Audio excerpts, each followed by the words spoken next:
नमस्कार दोस्तों, infra zone में आपका स्वागत है। आज की इस वीडियो में हम ओलंपिक में भारत कितने मेडल जीतेगा इस पर बात करेंगे। यहाँ पर जो मैं बताने जा रहा हूँ ये 2016 और 2012 के ओलंपिक के एनालिसिस के बाद ये वीडियो बनाई है। तो यहाँ पर दोस्तों उसके अकॉर्डिंग मैं आपको चीज़ें बताऊँगा। 2016 के अंदर जब रियो के अंदर ओलंपिक हुआ था तो भारत का प्रदर्शन काफ़ी बुरा रहा था।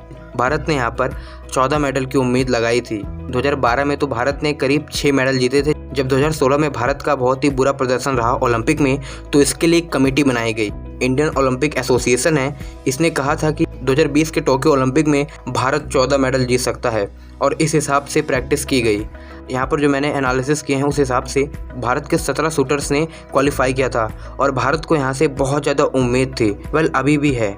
यहाँ पर बात करी जाए तो अभी तक इंडिया का प्रदर्शन इसमें बहुत ही बुरा रहा है। फिर भी अभी भी शूटिंग के अंदर 2 मेडल की उम्मीद है। हो सकता है कि भारत यहाँ पर 2 ब्रॉन्ज जीत सके और हो सकता है कि भारत यहाँ पर गोल्ड भी जीत सके।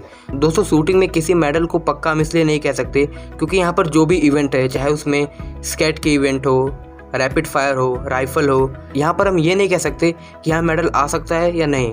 तो बात करें सौरभ चौधरी की, इन्होंने जो अपना पहला मुकाबला खेला 10 मीटर एयर पिस्टल में, वहाँ पर इन्होंने क्वालिफिकेशन राउंड में टॉप किया और जब उन्होंने क्वालिफिकेशन राउंड में टॉप किया तो हमें ऐसा लगा या तो वो गोल्ड जीत सकते हैं या फिर वो ब्रॉन्ज जीत सकते हैं, वो कोई ना कोई मेडल जरूर जीत सकते हैं, लेकिन ऐसा नहीं हुआ। अब यहाँ पर दोस्तों ये डिपेंड करता है कि वो कितना प्रेशर हैंडल कर पाते हैं। इसके अलावा मनु भाकर, इनसे भी बहुत ज़्यादा उम्मीद थी तो यहाँ पर कुछ प्रॉब्लम हो गई जिसके कारण इनका कुछ समय बर्बाद हो गया। 10 मीटर पिस्टल के इवेंट में ये क्वालिफाई करने से रह गई और मेडल इवेंट तक पहुँच ही नहीं पाई। बात करें तो अभी भी उम्मीदें हैं क्योंकि अभी 25 metre air pistol Manu Bhaker का इवेंट बचा हुआ है। इसके अलावा एक मिक्स इवेंट भी है। फिर भी हम यहाँ पर 1 मेडल की उम्मीद लगा सकते हैं। बात करें हॉकी की तो हॉकी में भारत का प्रदर्शन शुरुआत में अच्छा रहा, लेकिन ऑस्ट्रेलिया से 7-1 से हारने के बाद भारत का कॉन्फिडेंस थोड़ा डाउन जरूर हुआ होगा, लेकिन फिर भी भारत एक बहुत ही मजबूत टीम है।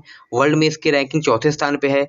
अगर बात करें तो भारत ने बहुत बड़ी बड़ी टीमों को कुछ ही समय पहले हराया था, तो यहाँ पर हम एक ब्रॉन्ज की उम्मीद तो कर ही सकते हैं भारत की हॉकी टीम से। ऑस्ट्रेलिया से भारत की बात करें तो भारत ज़्यादातर मुकाबले इस वक्त तो हार रहा है। 1980 का जो एरा था वहाँ पर ज़्यादातर मैचेस ऑस्ट्रेलिया से जीत जाता था, लेकिन अभी जो टाइम चल रहा है वहाँ पर अभी तक ओलंपिक में भारत ने ऑस्ट्रेलिया से कोई भी मुकाबला नहीं जीता है और यहाँ पर उम्मीद लगाई जा रही है कि ऑस्ट्रेलिया इस बार जरूर गोल्ड जीतेगा।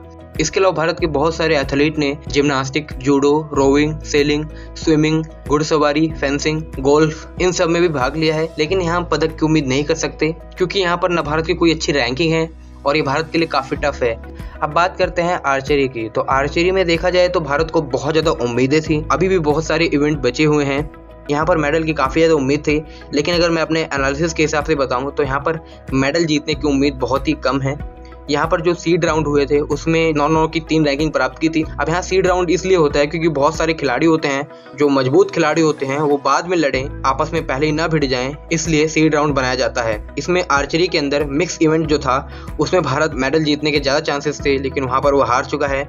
वहीं जो इंडिविजुअल इवेंट है यहाँ पर काफ़ी कठिन है क्योंकि कोरिया यहाँ पर इस गेम को डोमिनेट करता है और हम देख रहे हैं कि ज़्यादातर जो मैचेस होते हैं इंडिया का क्वार्टर फाइनल ही कोरिया से हो जा रहा है, जो कि काफ़ी टफ है। बात करते हैं एथलेटिक्स की। भारत ने आज तक एथलेटिक्स में आज़ादी के बाद कोई भी मेडल नहीं जीता, तो कुल मिलाकर भारत की बात करें तो यहाँ पर ट्रैक इवेंट में कोई मेडल की उम्मीद नहीं है, लेकिन जो फील्ड इवेंट है वहाँ पर जेवलिन थ्रो में नीरज चोपड़ा से 1 मेडल की उम्मीद है। अब यहाँ पर ऐसा इसलिए कहा जा रहा है कि यहाँ पर जो सबसे ज़्यादा गोल्ड मेडल के उम्मीदवार हैं जोनास वेटलर, इन्होंने कहा है कि नीरज चोपड़ा उनसे नहीं जीत सकते, गोल्ड जीतने के उम्मीदवार माने जा रहे हैं। अब बात करें नीरज चोपड़ा की, अगर वो ऐसा कह रहे हैं इसका मतलब नीरज चोपड़ा यहाँ पर मजबूत खिलाड़ी हैं, तो यहाँ पर वो दूसरे या तीसरे स्थान पर आ सकते हैं। जोनास वेटर हैं, इन्होंने 93.59 मीटर इनका लॉन्गेस्ट है और देखा जाए तो अगर इतना ये फेंक देंगे 2016 के ओलंपिक का रिकॉर्ड तोड़ देंगे। हर बार इतना फेंकना भी आसान नहीं होता है, लेकिन बात करें नीरज चोपड़ा की तो नीरज चोपड़ा का मैक्सिमम 88 मीटर रहा है, लेकिन उन्होंने 24 महीनों के अंदर इतना नहीं फेंका है, तो हम यहाँ पर उम्मीद कम लगा सकते हैं। लेकिन बात करें ओलंपिक में तो यहाँ पर ओलंपिक में रिकॉर्ड टूटते और बनते रहते हैं, तो हम यहाँ पर नीरज चोपड़ा से 1 मेडल की उम्मीद कर सकते हैं, वो ब्रॉन्ज होगा। बात करें टेबल टेनिस की तो यहाँ पर किसी भी पदक की उम्मीद नहीं है, लेकिन जिन खिलाड़ियों ने यहाँ पर भाग लिया था इन्होंने काफी अच्छा परफॉर्मेंस दिया। बॉक्सिंग की बात करें तो बॉक्सिंग में मैरी कॉम और अमित फंगल 1-1 ब्रॉन्ज की उम्मीद है। मैरी कॉम की बात करें तो ये काफी ज्यादा इनको एक्सपीरियंस है। इसके अलावा बात करें अमित फंगल की तो ये भी काफी अच्छे कॉम्पिटिटर है और इनसे भी उम्मीद है, तो यहाँ पर हम 2 ब्रॉन्ज एक्सपेक्ट कर सकते हैं। बात करें रेसलिंग की तो रेसलिंग में बजरंग पुनिया और विनेशा फोगाट, इनसे 1-1 ब्रॉन्ज की उम्मीद है। वेल मैं यहाँ पर गोल्ड इसलिए नहीं कह रहा क्योंकि मंगोलिया, तजाकिस्तान और कनाडा यहाँ के पहलवान काफ़ी मजबूत हैं और भारत ने अभी तक यहाँ पर गोल्ड नहीं जीता है। काफ़ी कठिन है, लेकिन फिर भी हम यहाँ पर ब्रॉन्ज की उम्मीद कर सकते हैं। अब यहाँ पर दोस्तों बात करें बैडमिंटन की, तो बैडमिंटन में पीवी सिंधु जो कि भारत की हैं, इन्होंने पिछली बार सिल्वर जीता था 2016 के ओलंपिक में, जिनसे ये फाइनल में हारी थी। वो इस बार नहीं खेल रही हैं, लेकिन फिर भी जो चाइनीज़ बैडमिंटन प्लेयर हैं ये काफ़ी टफ कंपटीशन देते हैं इंडियंस को। तो अगर वो सेमीफाइनल में जीत जाते हैं चाइनीज़ प्लेयर से तो हम इनसे गोल्ड की उम्मीद कर सकते हैं। वहीं अगर ये हार जाएंगी तो इनसे हम एक ब्रॉन्ज की उम्मीद कर सकते हैं। वेल इनसे हम मेडल की बहुत ज़्यादा उम्मीद लगा सकते हैं क्योंकि ये काफ़ी अच्छा परफॉर्मेंस दे रही हैं। अभी वेल इन्होंने एक ही मैच खेला है इजराइल के खिलाफ, जिसमें वो जीत गई हैं। तो ओवरऑल जो मैंने एनालिसिस किया है उस हिसाब से भारत 2 सिल्वर और 7 ब्रॉन्ज जीत सकता है। तो ये कितना सटीक बैठेगा ये तो फ्यूचर ही बताएगा। अभी भी भारत के बहुत सारे इवेंट बचे हुए हैं और मैं यही उम्मीद लगाऊंगा कि मेरा एनालिसिस इससे बेहतर परफॉर्मेंस इंडिया करे, अच्छा स्थान प्राप्त करे, पिछले साल के मुकाबले बेहतर स्थान प्राप्त करे। धन्यवाद आपका वीडियो देखने के लिए। मिलते हैं नेक्स्ट वीडियो में।